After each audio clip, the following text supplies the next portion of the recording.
One good thing to have with a table saw is a push stick.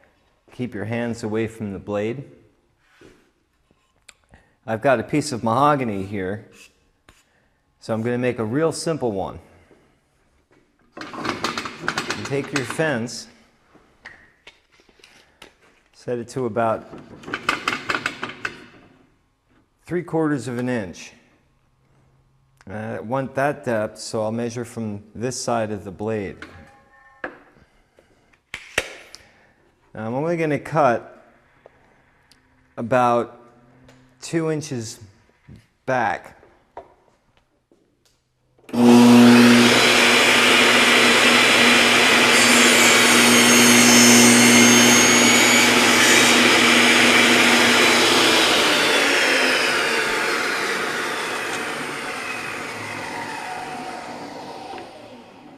Now lower the blade to that depth.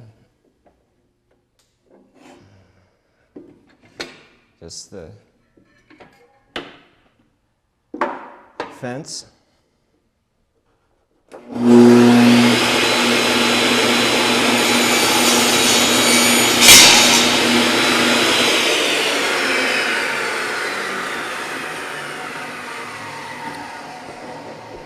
And this is a very crude push stick.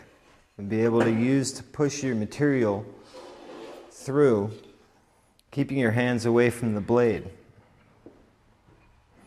You can get a lot fancier than this, but for our purposes, this will be just fine.